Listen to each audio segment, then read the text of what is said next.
I'm gonna try to talk about stuff for 30 minutes straight. So I'm just gonna talk about random stuff for 30 minutes and not stop talking for 30 minutes. Just talking, and continuing to talk for 30 minutes about random stuff. Right now I'm gonna talk about books because I'm looking at books. So, I just recently finished Siddhartha, which was a book. It was a book by. It was a guy. It was a German guy named I forgot his name. Anyway, it was a good book. It was kind of a Buddhist book. It was. It was. It was. I thought when I first picked it up, I thought that it was going to be about the Buddha himself, but it actually ended up being about just a guy who was the guy was alive in the same time as the Buddha, but he wasn't the Buddha. He was actually he was just around while the Buddha was around. And he himself seeks enlightenment, and he has similar experiences to the Buddha. And the Buddha, I mean, I don't know if I don't remember if I mentioned it just a moment ago, but the Buddha is in the book, so, and they're obviously similar kinds of people. But the main thing is in the book is Siddhartha goes through like kind of 3 phases of his life. And spoilers, but not really It's not the kind of book that you could spoil, in my opinion. But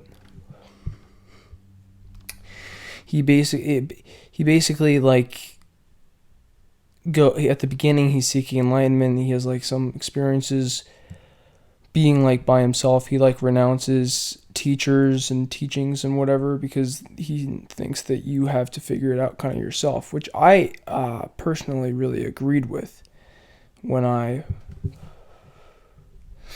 read that, or I listened on audio. So when I listened to that, I really agreed with it.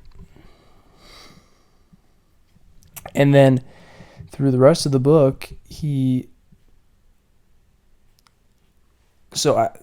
goes through that experience, but then at a certain point he's like, I guess he's not satisfied or whatever. So then he like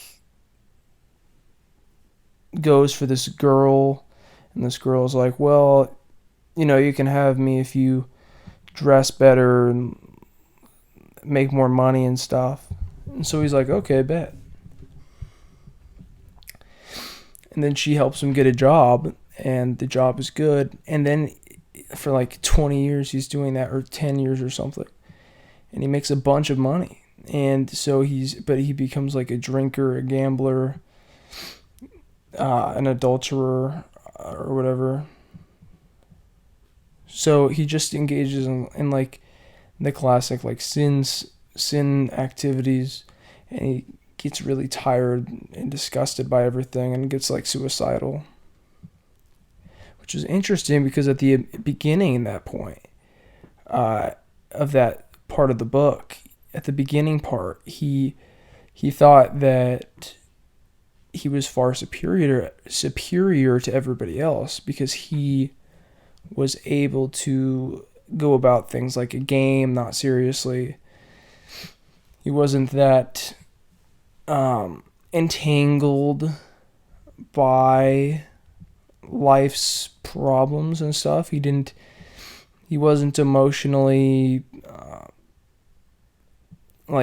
he was emotionally stable, and he considered everybody else like a child in comparison. But then by the end of that whole era, he was basically like them, so which was interesting. And then after that, he decided to go and become like a guy that runs a boat. So there's this other guy that like had a ferry that would get people from one side of the river to another, and the guy's like, yeah, everybody thinks the river is an obstacle when they see me, but few realize that the river is actually like really cool or whatever. He's like big into the river. And so Siddhartha joins him and runs the ferry with him, and they both like meditate a lot and are like enlightened by the river. They learn from the river, they watch the river, they listen to the river, they're big into the river. And so that's basically their thing. That's what they do. And, it makes a lot of sense.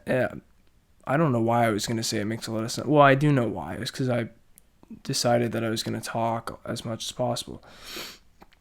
But they got really big into the river. And then Siddhartha had a son,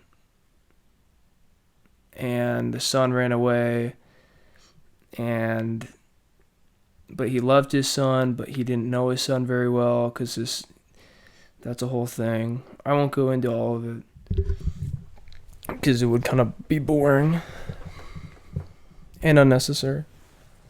Like, there's plenty that I didn't mention. Like, Siddhartha also has like a best friend named something, and he sees him like throughout the book, which is kind of fun in his different phases. Another thing so now switching to another book, there was a book called, I don't remember the name of the book. It might have been Edward Tulane. I think that was what it was. It was about like a toy rabbit, and the rabbit got lost, and we read it as a class in 2nd grade, and the rabbit got lost, and the rabbit went from like one spot to another, one owner to another, lots of different owners, not just children, And it was interesting because I always wanted Edward to just get back to the original owner, because I don't like it when I lose stuff and somebody had lost their toy or doll or whatever. So it's like, I want him to get back. But throughout when he's with these different characters, his identity changes.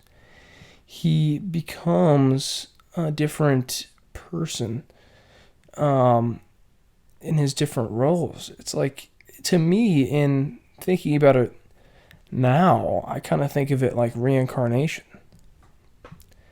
Like, he essentially dies. Like, his character dies. He becomes new people. And a similar thing happens in Siddhartha through the 3 phases. And it's actually funny because his friend, I think I remember the friend's name. It was like Govinda, or that's close enough, so I'll use that name. Govinda is like, doesn't recognize Siddhartha at the different steps. At the 2, because he meets Siddhartha twice after they leave each other during their childhood. He sees him twice, and both times he doesn't recognize him. And it has to do with Siddhartha playing different roles. And Siddhartha thinks to himself, like, the person he was before in those different steps could have been 100 years ago. It's a completely different life.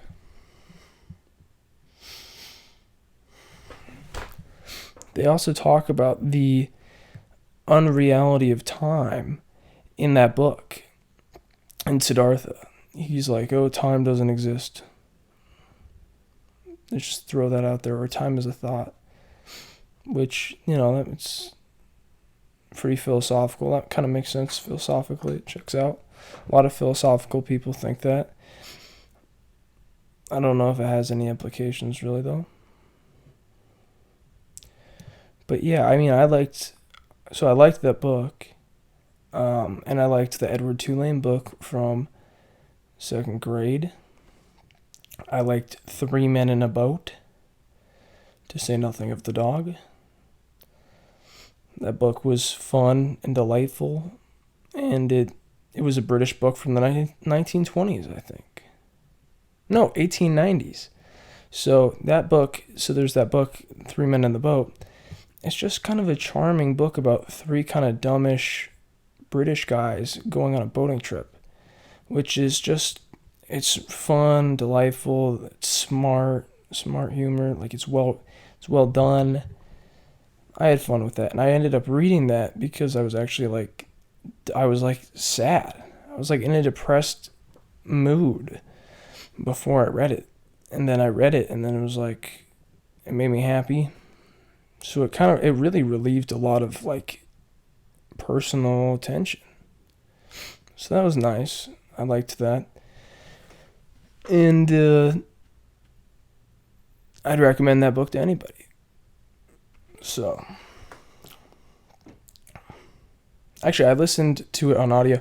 So a lot of books I listen to on audio because it makes it faster. It's more convenient. I can eat food while I listen. I can play video games while I listen if it's an audiobook. Some books I prefer to read by book. If it's something, so if it's a book I think that has valuable info, then I think I would rather read it in the book because I don't want to miss any details. Because if you're doing audiobook, you could miss details, especially if you're kind of cheating and doing it on 1.5 times speed. So I only like to do that if it's a book that I'm doing for entertainment alone. Like Charles Bukowski books. I would listen to those because those were for entertainment. And so I guess that moves me along to Bukowski as far as books go. I like the Bukowski books. They were a fun time.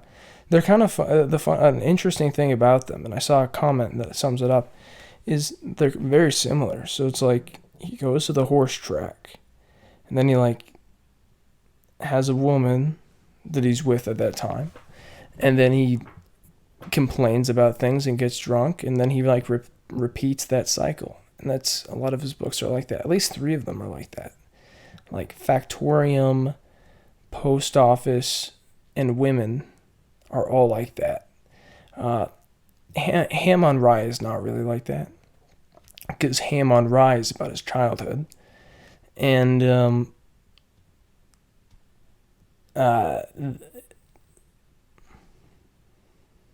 Pulp. Pulp is not like that either. Pulp, he's a detective. And Pulp might have been my favorite. I thought Pulp was really funny. I laughed out loud while reading Pulp. So I just looked to my left, and there I saw the Bhagavad Gita and the Tao Te Ching and the Bible. So I guess I'm going to talk about religion for a moment. Let's start with the Tao Te Ching. I liked the Tao Te Ching a lot when I first read it. It was good. I read it, and then I listened to it like 10 times. I listened to it and took notes. Yeah, I think that it was a fun time. I learned a lot. Also, but a sad thing that happened was I had heard that there was this book called No More Mr. Nice Guy. And that would be helpful for some people at some stages. You get the premise of that book. It's like, oh, don't be a pushover. But I was really happy just kind of flowing with Taoist stuff. So then listening to No More Mr. Nice Guy was like kind of shitty. It was like bad timing. It like screwed up my whole groove. Because getting into like Taoist stuff, it doesn't make you a pushover. It just makes you like effective and like relaxed. Like if you're trying to be the opposite of a pushover, then what you end up being just like you just end up being troubled and having problems for no reason. Like if you have the option between making something simple and easy or making it complicated and hard, you should always make it simple and easy. It's more effective. If you have a goal, it's more effective to do it like that. So yeah, Taoism is really great. I recommend everybody go. Well, not really. I don't know. I was about to say anybody going through any kind of time should get into Taoism, but I don't know if I agree with that, so I'm not going to say that. And also that what I was saying about Taoism and the whole effectiveness and easy and simple thing, it reminds me of something that was said in Siddhartha that I love, and that I found very interesting is Siddhartha was talking about things. He was talking to that girl that he liked, because the girl was like, oh, I've helped you a lot with your success or something. And then Siddhartha was like, well, or maybe she was like, why am I helping you so much? Have you cast a spell? Because she was helping him get the job and such. And Siddhartha said that earlier he had said it, and then he reiterated that he had said it. And what he had said was that he was three things: fasting, thinking, and waiting. So like not eating food, thinking about things, and waiting. And he said that because he knows those things, he's just basically very effective. And he described, as far as magic and getting what he wanted, and this kind of sounds like law of attraction stuff, is he said, when you throw a rock in the water, it goes its most efficient course possible, because that's the way it goes. It just, with gravity and weight and stuff. And he said that's how he is. That's how he is, because he does not allow, once he has chosen a goal, he does not allow other things into his soul. He doesn't allow contradictory things into his soul. And so that makes it seem like magic to the layperson, to the layman, to the average Joe, because they have a lot of contradictions. And so somebody may say they want something and they don't. And I've seen this with a lot of people in real life, and I've seen this with myself. Is what you'll have a lot of contradictions and inefficiencies from that. And so I don't know what you do if you realize the contradictions, because there's so many contradictions with like behavior and goals and stuff. So, and it's not like the contradictions are there for a reason, because you in some way agree with them. So if you really wanted to get rid of that, you would have to like focus on it, or maybe meditate. Because I lean towards the idea that meditation kind of resolves that kind of stuff naturally. And I also think that meditation enhances the law of attraction, which I personally define as just like understanding the power of thoughts and your subconscious and all that. But I'm open to the possibility of it being more magical or esoteric than that. And so underneath the Tao Te Ching, I have Leaves of Grass, or Leaves in the Grass by Walt Whitman, and I have not read that. I should. I'll probably read some of it after I'm done recording this.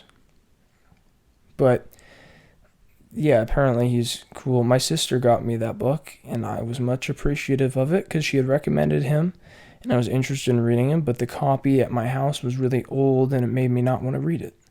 So basically, it's just a book of poems. After I had made her read the Ashtavakra Gita, which isn't in this room, but I'll bring it up and mention it briefly here. I think I do see it in this room. But it's like a 30-minute read, maybe 4. No, it's 30. And it's super good. It just explains like I hope I don't butcher the pronunciation. It explains Advaita, Vedanta, non-duality. It's a branch of like Hinduism, from what I understand, or like Indian philosophy. So the Ashtavakra Gita basically just like there's this guy and he's explaining this stuff to a king. That's briefly the plot, but the plot's not very necessary to read it. It's just basically this guy explains awareness and enlightenment of your true nature, which is awareness. And it's like constantly talking about stuff like live in your heart and be free, or desire or non-desire, what are they to me, and stuff like that, or what is praise or blame to me, I am free always, stuff like that, which is interesting to read. It makes you definitely my first reading made me feel more free. Upon rereadings, it did not make me feel more free. It just made me feel like I was trying to get something out of it, which totally destructs any possibility for getting anything out of anything, is when you're like trying to force it to give you some weird dopamine rush. Also, I want to shout out the Heart Sutra from the Ribhu Gita, which is like chapter 26 of the Ribhu Gita. If you know Ramana Maharshi, who's a famously enlightened guy from India, like black and white film era, it's like maybe 1950. I think he was around during World War II. Oh, maybe 1930s he was. Anyway, he famously recommended the chapter 26 of the Ribhu Gita. He said that you could have like spontaneous samadhi from reading it. And honestly, from what I have read it myself, and honestly, I agree that it could do that, because it's very direct, clear, repetitive, etc. It doesn't beat around the bush. So, it's like the whole idea of that is you are existence, consciousness, bliss, which is basically like your reality. Like you are reality. And that's basically accurate from what I can tell.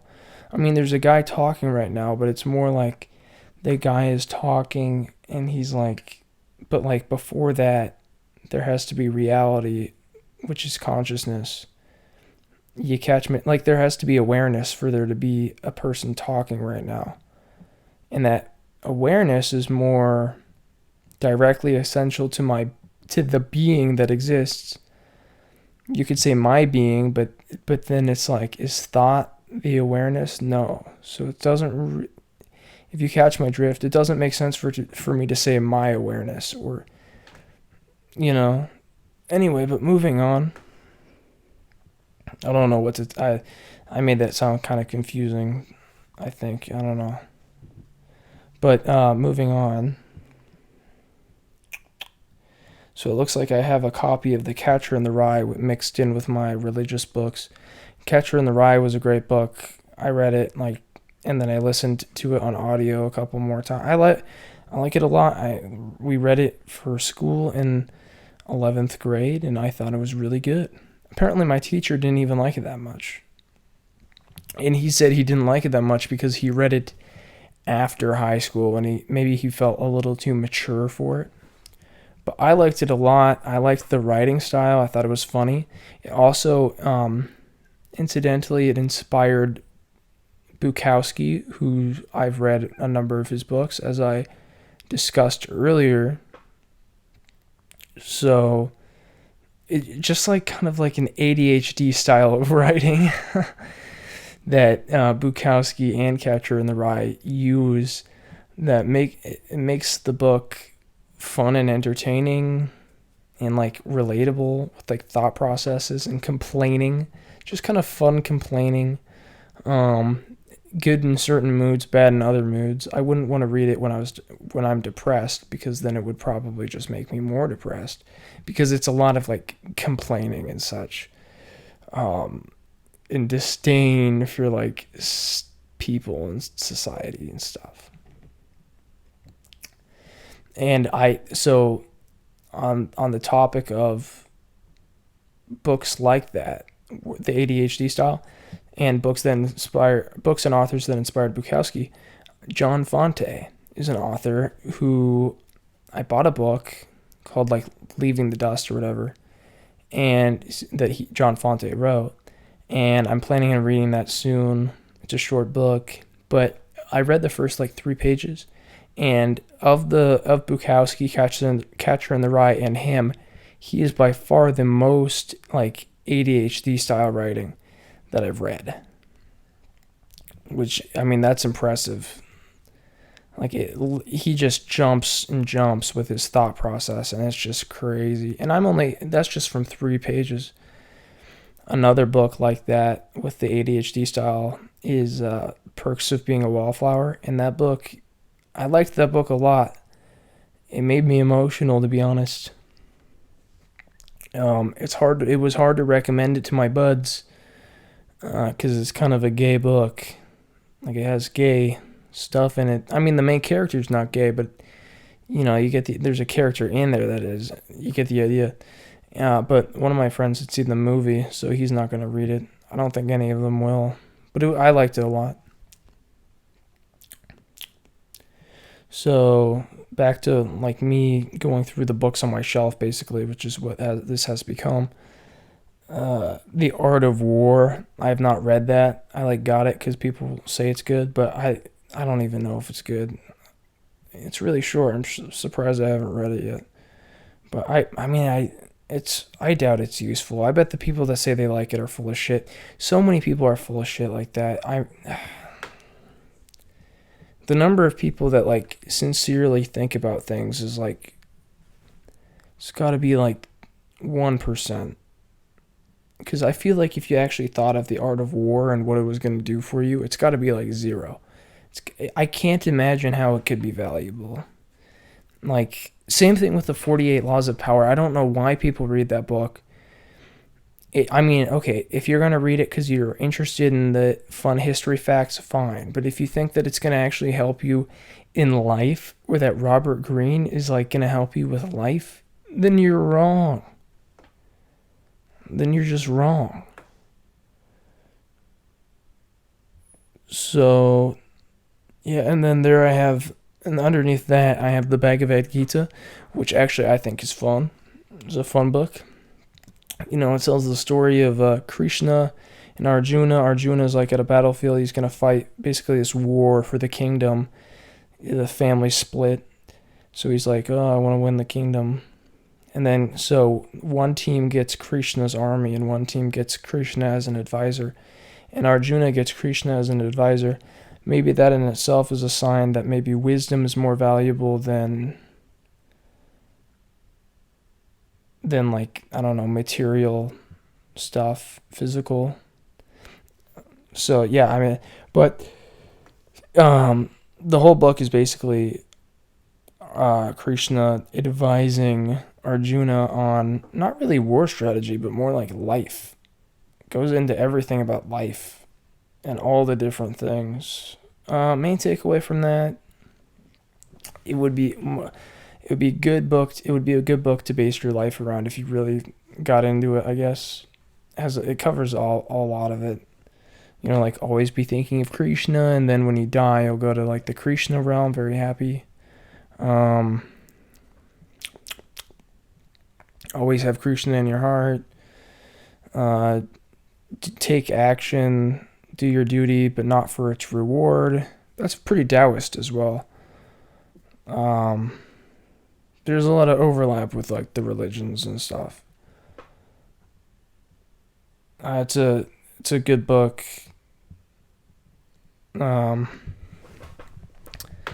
Listened to it a couple times. Yeah, anyway, moving on. The Bible. The Bible has some fun stuff. Ask and it will be given, or whatever. That's pretty much thought power stuff. Also, the do good unto others, do unto others as you would have done unto you. I'm not sure if this stuff is from the Bible directly. I've spent the least amount of time reading the Bible. I've just been to church a good amount, but I don't know particular Bible stuff. It's just it might be 100 hours. It's a shitload. I don't time is so valuable. I don't think I have the time to read through the entire book. It would be so inefficient. I could be living, doing stuff, So I'm probably not going to read it anytime soon. I might, if I live to 40, then I might read it then. As far as that goes. But yeah, I mean, I guess it's been like 30 minutes. I guess I'm going to talk about one last thing, and that is Jeff Goldblum. Last night I saw some Jeff Goldblum videos because I saw him on an interview, and for the past like 3 months, I've been thinking he's like, ever since I saw him on an interview on the TV, he was on MSNBC with Ari Melber, and they were talking about something. I don't remember what, but he's like, he has such good charisma skills. It's crazy. And it seems like he's having fun. And so I think it's fun to think about that kind of stuff. It's like, what makes somebody charismatic, and what makes somebody likable, etc. What kind of person seems like it would be fun to be? Who seems like they're having fun? These questions are kind of answered in Jeff Goldblum, to be honest. He like talks a lot and has a constant flow and seems to have fun. It's like he's like self-amused or whatever. And yeah, I remember the first. So he was in Jurassic Park. I didn't know him, but I knew about him like 4 years whenever Disney Plus came out, because I was looking at the different stuff they had on Disney Plus, and they had The World According to Jeff Goldblum.